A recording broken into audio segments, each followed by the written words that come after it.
کھیتیاں سرسبز ہیں تیری غذا کے واسطے، چاند سورج اور ستارے ہیں ضیا کے واسطے،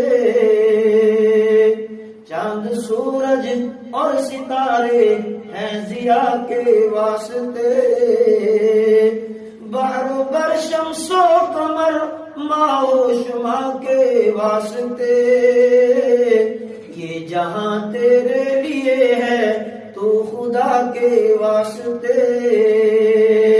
اللہ کہہ رہا ہو میرے بندے، یہ ساری کائنات میں نے تیرے لیے پیدا کی ہے، یہ چاند تیرے لیے، یہ سورج تیرے لیے، یہ ستارے تیرے لیے، یہ ہوائیں کہکشائیں، یہ سرسبز شاداب باغات، یہ کھیتیاں، یہ پہاڑیاں، یہ سب کچھ میں نے تیرے لیے پیدا کیا ہے، یہ جہاں تیرے لیے ہے تو خدا کے واسطے۔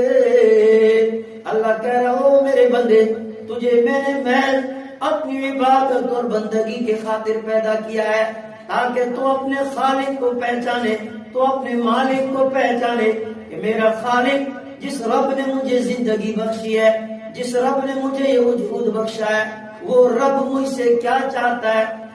بندہ کہتا ہے کہ ربا تجھے پہچانوں کیسے؟ اللہ کہتا ہے میرے بندے تجھے جانے کی ضرورت کہیں نہیں ہے۔ فَلْيَنظُرِ الْإِنسَانُ إِلَىٰ طَعَامِهِ أَنَّا صَبَبْنَا الْمَاءَ صَبًّا۔ او میرے بندو، کھانے کی تمہیں ضرورت پڑتی ہے، کوئی آدمی کھانے کے بغیر زندہ نہیں رہ سکتا ہے۔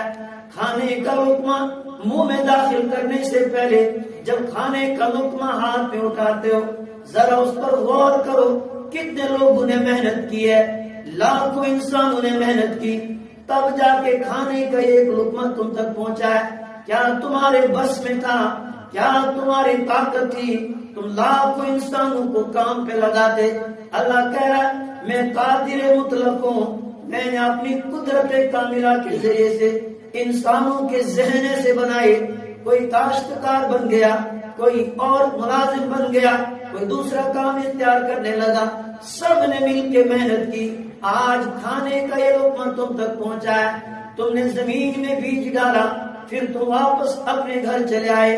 ثم انا صببنا الماء صبا، آسمان سے پھر میں نے بارش برسائی۔ ثم شققنا الارض شقا، پھر زمین کو کس نے پھاڑا؟ فرمایا پھر زمین کو میں نے پھاڑا، اور وہی جو بیج کا دانہ تم نے زمین کے اندر ڈالا تھا، وہی بیج ایک پودے کی شکل میں باہر نکل آتا ہے، اور پھر وہی تناور درخت بنتا ہے، اور اسی پر تمہارے لیے اناج تیار کرتا ہوں۔ متاعا لکم ولانعامکم، تمہیں بھی روزی پہنچاتا ہوں، تمہارے جانوروں کو بھی میں روزی پہنچاتا ہوں۔ اللہ کہہ رہا فلا ينظرون الى الابل كيف خلقت وإلى السماء كيف رفعت وإلى الجبال كيف نصبت۔ او میرے بندے، تو نے اب تک مجھے پہچانا ہی نہیں، میری زمین پر تو رہتا ہے، کبھی زمین پر تو غور کرتا، یہ تیرے رب نے تیرے لیے کیسے زمین بنائی ہے، اور اس زمین کو کیسے اس نے بچھایا، جس آسمان کی چھت کے نیچے تو رہتا ہے، جب بھی تیری نگاہ اٹھتی ہے آسمانوں پر تیری نگاہ پڑتی ہے، کبھی نہ آسمانوں پر ہی غور کرنا تھا، یہ آسمان میرے رب نے میرے لیے پیدا کیے ہیں۔ وَإِلَى الْجِبَالِ كَيْفَ نُصِبَتْ، ان پہاڑوں کے بیچ میں رہتا ہے، کبھی ان پہاڑوں پر غور کرنا تھا، یہ پہاڑ کس نے بنائے ہیں، یہ زمین کس نے بنائی ہے۔ اللہ کہہ رہے میرے بندے یہ سب کچھ میں نے تیرے لیے پیدا کیا ہے، اگر میں چاہوں دن ہی دن رکھوں، رات آئے ہی نہ، ہے کوئی من الہ غیر اللہ، قل ارائیتم ان جعل اللہ علیکم اللیل سرمدا الى یوم القیامہ من الہ غیر اللہ یأتیکم بضیاء۔ اللہ کہتا ہے او میرے محبوب، آپ میرے بندوں سے کہہ دو اگر میں چاہوں رات ہی رات رکھوں، دن آئے ہی نہ، ہے اللہ کے علاوہ کوئی جو تمہیں دن لا کر دے، اور اگر چاہوں قل ارائیتم ان جعل لکم النہار سرمدا الى یوم القیامہ من الہ غیر اللہ یأتیکم بلیل، اگر چاہو دن ہی دن رکھو رات آئے ہی نہ،